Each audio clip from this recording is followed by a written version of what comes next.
మందిని పేదరికం నుండి బయటకు తెచ్చామని చెప్పి చెప్తా ఉన్నారు. ఉగ్రవాదాన్ని అణచివేశామని చెప్తా ఉన్నారు. నక్సలిజం నిర్మూలించామని చెప్పి చెప్తా ఉన్నారు.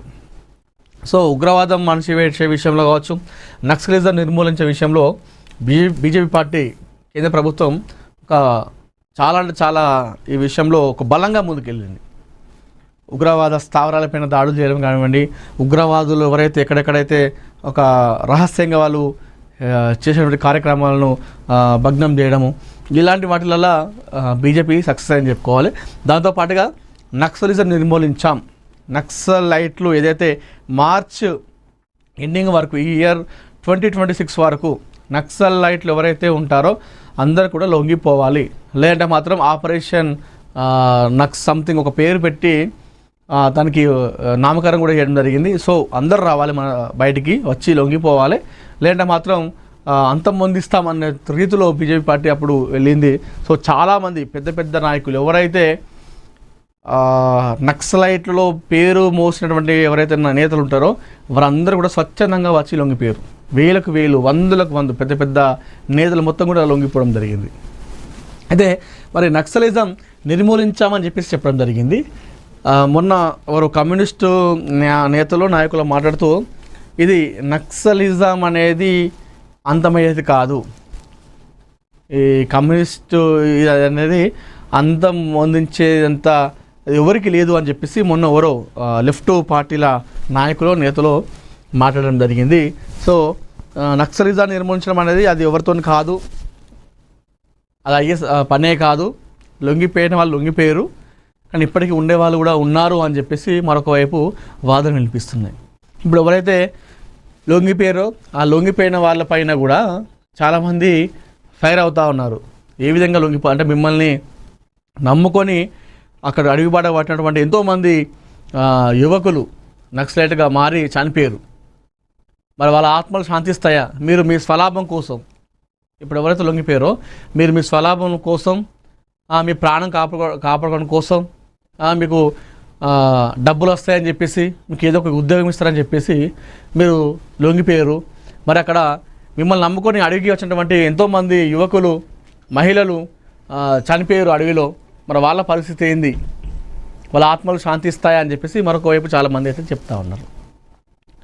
ఎంతోమంది పోలీసులు చనిపోయారు, ఎంతోమంది నక్సలైట్లు చనిపోయారు, ఎంతోమంది ఇన్ఫార్మర్లు చనిపోయారు. ఈ విషయంలో ఎంతోమంది సామాన్య ప్రజలు కూడా చనిపోవడం జరిగింది. ఏది పోలీసులు నక్సలైట్ల మధ్య ఎదురుకాల్పులలో ఎంతమంది నక్సలైట్లు చనిపోయారు, ఎంతమంది పోలీసులు చనిపోయారు. ఇప్పటికీ పోలీసుల చనిపోయినటువంటి కుటుంబాలు ఇప్పటికీ పాపం రోడ్డున పడ్డాయి.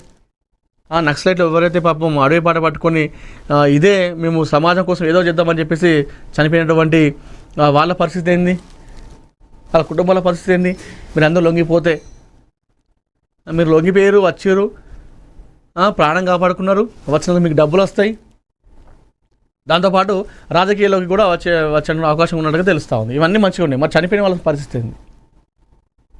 మీలాగే అడుగుబాట బట్టి వచ్చిన వాళ్ళ పరిస్థితి ఏంది? చనిపోయిన వాళ్ళ పరిస్థితి ఏంది? వాళ్ళ కుటుంబాల పరిస్థితి ఏంది? ఎంతోమంది ఎన్కౌంటర్లో పోలీసు వాళ్ళు కూడా చనిపోయారు. మరి ఆ పోలీసు వాళ్ళ కుటుంబాల పరిస్థితి ఏంది? ఇన్ఫార్మర్ల పేరుతో ఎంతమంది చనిపోయారు. అటు పోలీసులు చనిపోయారు, ఇటు నక్సలైట్ కూడా చనిపోయారు ఇన్ఫార్మర్ అని చెప్పేసి. మరి వాళ్ళ పరిస్థితి ఏంది? ఇంతమంది చనిపోవడం జరిగింది ఈ విషయంలో. మరి ఈ లొంగిపోయిన వాళ్ళు మంచిగా లొంగిపోయారు, అంత బాగానే ఉంది, కానీ మరి చనిపోయిన వాళ్ళ పరిస్థితి ఏంది? నక్సలైట్ల పరిస్థితి ఏంది? వాళ్ళ కుటుంబాల పరిస్థితి ఏంది అని ఒక్కడైనా ఆలోచించారా? అది మనం అంటుంది కాదు, కొంతమంది సోషల్ మీడియాలో చెప్తా ఉన్నారు. చూద్దాం మరి అది ఏమవుతుంది. నక్సలైట్ మరి మొత్తం నిర్మూలన జరిగిందా, లేకపోతే పుట్టుకొస్తాయా మళ్ళీ చెప్పలేం. అణచివేత, ఆధిపత్యం కొనసాగిన చోట ఏదో ఒక దగ్గర ధిక్కార గొంతు అనేది ఎప్పుడు వస్తూనే ఉంటుంది. చెప్పలేం ఫ్యూచర్లో ఏం జరుగుతుంది. పిఓకేలో హెలికాప్టర్ క్రాష్, 21 మంది పాక్ ఆర్మీ మృతి. పాక్ ఆక్రమిత కాశ్మీర్ పరిధిలో బుధవారం ఘోర విమాన ప్రమాదం సంభవించింది.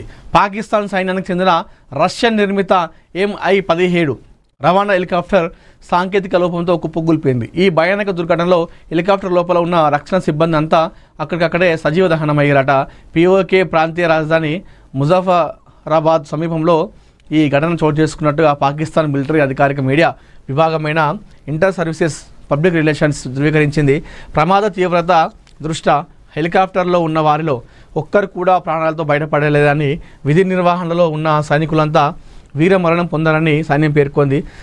దాదాపు 21 మంది భద్రతా సిబ్బంది ఈ దుర్ఘటనలో ప్రాణాలు కోల్పోయి ఉంటారని అంతర్జాతీయ వార్తా సంస్థలు నివేదించాయట. కాంగ్రెస్లో టీఎంసీ విలీనం, సోనియాతో మమతా బెనర్జీ సుదీర్ఘ చర్చలు. టెన్జన్ పత్లో 2 రోజులుగా వరుస భేటీలట. రాహుల్తో అభిషేక్ బెనర్జీ మంతనాలు అంట. మమతకు జాతీయ ఉపాధ్యక్ష పదవి ఇస్తారంట. ఎంపీలు చేజారకుండా కొత్త వ్యూహం. జాతీయ రాజకీయాల్లో చర్చోపచర్చలు. ఇప్పటికే టీఎంసీకి సంబంధించినటువంటి ఎంపీలు ఎమ్మెల్యేలు అందరూ కూడా టీఎంసీ పెట్టేటువంటి అధికారిక కార్యక్రమాలకు హాజరు కావట్లేదు. స్వయంగా మొన్న మమతా బెనర్జీ ఏదో ఒక నిరసన కార్యక్రమం పిలిస్తే ఒక 20-30 మంది ఎమ్మెల్యేలు డుమ్మ కొట్టారట ఆ కార్యక్రమం వెళ్లకుండా. ఆ పార్టీని గెలిచి ఆమె టికెట్ ఇచ్చినటువంటి ఎవరైతే ఉంటారో ఎమ్మెల్యేలు, గెలిచిన ఎమ్మెల్యేలు వారు ఎవరు కూడా రాలేదట, హాజరు కాలేదట. ఇక ఎంపీలు కూడా ఒక్కొక్కరు కూడా మెల్లమెల్లగా రాజీనామా చేసి బయటికి వెళ్ళిపోతున్నారు. అయితే ఈ నేపథ్యంలో టీఎంసీ పార్టీని కాపాడుకున్నటువంటి విషయంలో అంటే ఏదైతే క్యాడర్ ఉంటుందో, ఎందుకంటే మమతా బెనర్జీ వయసు కూడా అయిపోయింది, మరి ఈ నేపథ్యంలో వారి ఆ పార్టీని అదేవిధంగా కొనసాగిస్తారా, లేదంటే సోనియా గాంధీతో చర్చల విషయంలో మరి కాంగ్రెస్ పార్టీని విలన్ చేస్తారా? మరి మమతా బెనర్జీ అయితే చాలా రెబెల్ క్యాండిడేట్, ఆ విధంగా అయితే ఒప్పుకునేటువంటి వ్యక్తి అయితే కాదు నాకు తెలిసి. అంటే ఓడిపోయి ఉండొచ్చు కాక ఆమె మొన్న ఎన్నికల్లో, అయినప్పటికీ కూడా ఆమె రెబెల్ క్యాండిడేట్. ఓడిపోయిన మంచిదే, ఒక్క టికెట్ ఉన్న ఒక్క సీటు గెలిచిన మంచిదే, అసలు గెలవకపోయిన మంచిదే, కానీ నా పార్టీని నేను కాపాడుకుంటా, నా పార్టీని ఇందులో విలీనం చేయను అనేటువంటి ఒక భావజాలం అయితే ఆమె ఖచ్చితంగా ఉంటుంది. అలాంటి రెబల్ వ్యక్తి మరి ఆమె. మరి చెప్పలేం, రాజకీయాల్లో ఎప్పుడు ఏమైనా జరగవచ్చు, ఏం జరిగినా ఆశ్చర్యపడాల్సిన అవసరం లేదు. మరి ఏం జరుగుతుందో చర్చలు అయితే బాగా జరుగుతున్నాయి అటు మమతా బెనర్జీ మధ్య, అదేవిధంగా సోనియా గాంధీ మధ్య. అయితే మమతకు జాతీయ ఉపాధ్యక్ష పదవి ఇస్తారట. ఒకవేళ ఈ మంతనాలు ఓకే అయ్యి టీఎంసీని కనుక కాంగ్రెస్ పార్టీ విలీనం చేస్తే మమతా బెనర్జీకి జాతీయ ఉపాధ్యక్ష పదవి ఇచ్చేటువంటి అవకాశం ఉన్నట్టుగా తెలుస్తూ ఉంది. ఇది కథ. జాతీయ రాజకీయాల్లో కీలక పరిణామాలు చోటు చేసుకుంటున్నాయా?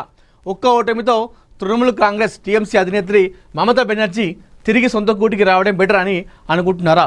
మోదీ అమిత్ షా ద్వయాన్ని తట్టుకోవాలంటే వ్యూహం మార్చాలని డిసైడ్ అయ్యారా?